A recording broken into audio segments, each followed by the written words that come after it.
A kú déédé àsìkò yìí, kókó inú ìwé ìròyìn la mú wá fún yín láti inú àwọn ìwé ìròyìn ilẹ̀ Nàìjíríà. Orúkọ tèmi ni Ọmágbémisọ́lá Ọmọlọ́rọ̀mádẹ.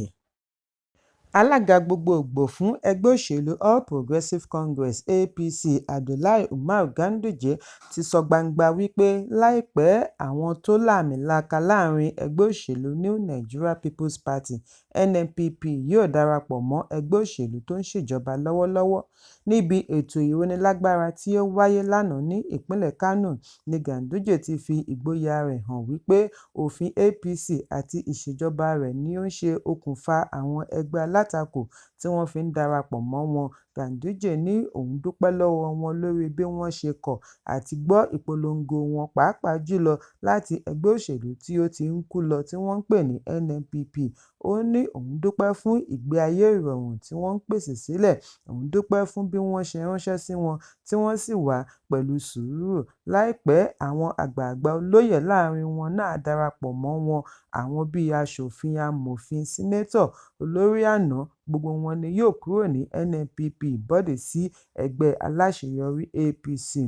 Ọ̀rọ̀ Ganduje yìí ń wáyé láàrin àhesọ wípé àwọn àgbààgbà láàrin ẹgbẹ́ òṣèlú NNPP ti ń gbà lérò àti kọjá sí APC látàrí ìṣòro adarí tó ń lọ láàrin ẹgbẹ́ wọn. Bákan náà, rírí tí wọ́n rí alága APC àti igbákejì ààrẹ ilé-ìgbìmọ̀ Barau Jibrin níbi ayẹyẹ sẹ́nẹ́tọ̀ kan láti ẹgbẹ́ alátakò ni ó dá awuyewuye sílẹ̀. Sẹ́nẹ́tọ̀ Kawu Sumaila tó ń ṣaṣojú Gúúsù Kano lábẹ́ ẹgbẹ́ òṣèlú NNPP ni ó bọ́dé sí APC síwájú ìdìbò ọdún 2023 lẹ́yìn fàákàjà ọ̀rọ̀ adarí tí wọ́n fà láàrin ẹgbẹ́. Ẹ̀kúnrẹ́rẹ́ ìròyìn wà nínú ìwé ìròyìn Daily Post tó jáde lónìí. Wọ́n ti ṣe ìbúra fún gómìnà Lucky Ayédatiwa gẹ́gẹ́ bí gómìnà ìpínlẹ̀ Ondo láti fi bẹ̀rẹ̀ sáà ọdún 4 rẹ̀ ní pẹrẹwu lẹ́yìn ikú gómìnà Rotimi Akeredolu ní ọdún 2023. Ayẹyẹ ìbúra yìí wáyé lónìí ọjọ́ Ajé ní Ondo State Sports Complex ìlú Àkúrẹ́ tí í ṣe olú ìlú fún ìpínlẹ̀ Ondo lẹ́yìn oṣù méjì tí Ayédatiwa jáwé olúborí níbi ìdìbò gómìnà lábẹ́ ẹgbẹ́ òṣèlú All Progressives Congress.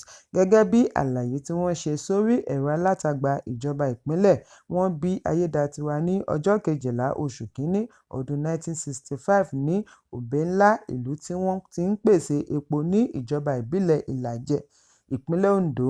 Ó bẹ̀rẹ̀ iléèwé alákọ̀ọ́bẹ̀rẹ̀ ní St. Peter's Primary School, Òbẹ́ńlá kí ó tó parí secondary school ní Ìkòsí High School, Kétu ní ọdún 1982.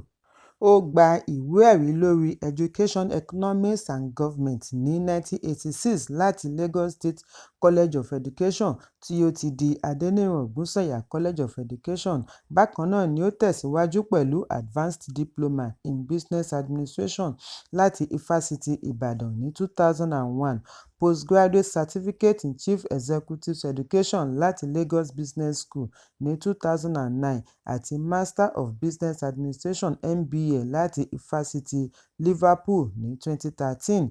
Kí ó tó darapọ̀ mọ́ òṣèlú ni Ayédatiwa ti ní ìrírí nídìí ètò ẹ̀kọ́, ipò oògùn pharmaceuticals, ìṣúná àti gbogbolòwò general merchandise. Ọdún 1996 ni ó ṣe ìdásílẹ̀ Blue World Group of Companies tí wọ́n kúndùn nínú pàṣípààrọ̀ owó ilẹ̀ òkèèrè àti ìfẹ̀rùránṣẹ́ travel logistics. Ìtàn òṣèlú rẹ̀ bẹ̀rẹ̀ ní 2011 pẹ̀lú ẹgbẹ́ òṣèlú Action Congress of Nigeria kí wọ́n tó parapọ̀ di APC. Ó sìn gẹ́gẹ́ bí kọmíṣánná ìjọba àpapọ̀ tó ń ṣaṣojú ìpínlẹ̀ Ondo lábẹ́ ìgbìmọ̀ Niger Delta Development Commission láàrin 2018 sí 2019. Ní 2020 ni wọ́n yàn án gẹ́gẹ́ bí igbákejì gómìnà pẹ̀lú gómìnà Akeredolu kí ó tó wá di gómìnà lẹ́yìn ikú Akeredolu. Akeredolu di olóògbé ní ọjọ́ 27 oṣù Kejìlá ọdún 2023 lẹ́ni ọdún 67 (67) lẹ́yìn ọ̀pọ̀lọpọ̀ oṣù tí ó fi jìjàkadì pẹ̀lú jẹjẹrẹ prostate cancer. Ikú rẹ̀ ló mú Ayédatiwa gba ipò gómìnà. Ẹ̀kúnrẹ́rẹ́ ìròyìn wà ní ìwé ìròyìn Punch tó jáde lónìí. Adarí ológun àná Ibrahim Badamasi Babangida ti ṣe àfihàn bí ààrẹ ìjẹta Olúṣẹ́gun Ọbásanjọ́ ṣe fi iṣẹ́ ológun sílẹ̀ lẹ́yìn tí wọ́n ké sí i kí ó wá jẹ adarí orílẹ̀-èdè lẹ́yìn Murtala Muhammed lẹ́yìn tí wọ́n kùnà pẹ̀lú ìdìtẹ̀gbàjọba ọdún 1976 tí ó mú ẹ̀mí Murtala lọ. IBB sọ ọ̀rọ̀ wọ̀nyí nínú ìwé ìtàn ìgbésí ayé rẹ̀ tí ó pe àkọlé rẹ̀ ní "Ìrìnàjò nínú iṣẹ́ ìlú", níbi tí ó ti yànnàná gbogbo ohun tí ó dìrọ̀ mọ́ ìgbìyànjú àti dìtẹ̀gbàjọba lọ́wọ́ ìṣèjọba ológun Murtala láti ọ̀dọ̀ àwọn tí Lt Col Bukadinka darí. IBB ní bí ó tilẹ̀ jẹ́ wípé Supreme Military Council (SMC) mú Theophilus Danjuma láti darí orílẹ̀-èdè ṣùgbọ́n ó kọ̀ láti gba ipò ni ó fi bọ́ọ̀dì sí ọ̀dọ̀ Ọbásanjọ́. Ìyẹn ló mú Ọbásanjọ́ kọ̀wé fi ipò sílẹ̀ kúrò nínú iṣẹ́ ológun. Ẹ̀kúnrẹ́rẹ́ ìròyìn yìí wà nínú ìwé ìròyìn Nigerian Tribune tó jáde lónìí. Ilé-ẹjọ́ gíga ìlú Àbújá ti sún ìgbẹ́jọ́ lórí màgòmágó owó tí wọ́n pè tako gómìnà àná fún ìpínlẹ̀ Kogi Yahaya Bello sí ọjọ́ 6 àti 7 oṣù kẹta ọdún 2025. Ẹ̀sùn tí àjọ tó ń gbógun ti ìwà ìbàjẹ́ àti ìṣòwò ìlú kúmọkùmọ EFCC pè tako Bello ni ó tẹ̀síwájú lónìí pẹ̀lú ẹlẹ́rìí láti ọ̀nà méjì. Ẹlẹ́rìí àkọ́kọ́, Ṣẹ́gun Adélékè tí ó jẹ́ General Manager EFA Properties Limited ni ó jẹ́rìí lórí àwọn ohun ìní tí ó wà ní Maitama àti Gwarinpa. Adélékè ṣàlàyé wípé orúkọ Bello kò fi ara hàn nínú ìwé ẹ̀rí kankan àti wípé òun kò ní ìpàdé pẹ̀lú gómìnà àná yìí rí. Gẹ́gẹ́ bí Adélékè ṣe ṣàlàyé, olúwa mi jẹ́jẹ́ lòun wà lọ́fíìsì tí alága ránṣẹ́ pé orúkọ alága rẹ̀ ní Olóyè Fabian Nwora. Ó fi ẹnìkan hàn mí tí ó pe orúkọ rẹ̀ ní Shehu Bello. Àpẹẹrẹ hàn wípé wọ́n ti jíròrò lórí ríra ohun ìní. Alága mi sì sọ fún mi wípé Shehu fẹ́ san owó.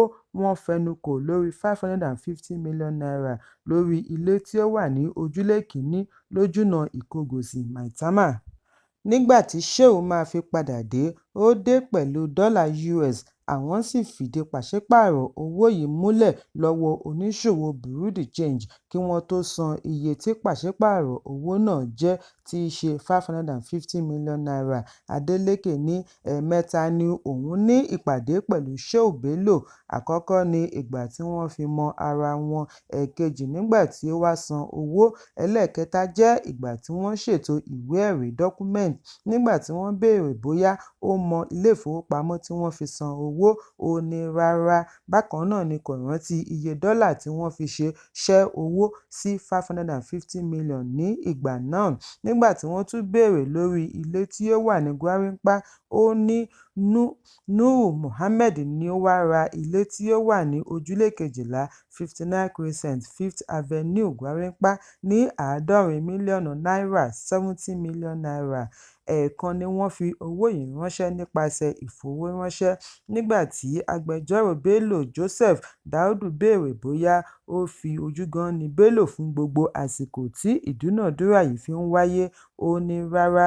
Ẹlẹ́rìí kejì ni William Sabimbola, òṣìṣẹ́ UBA, tí ó ṣe àgbékalẹ̀ àwọn ìwé ẹ̀rí tí wọ́n fi ṣí àpò ìkówósí.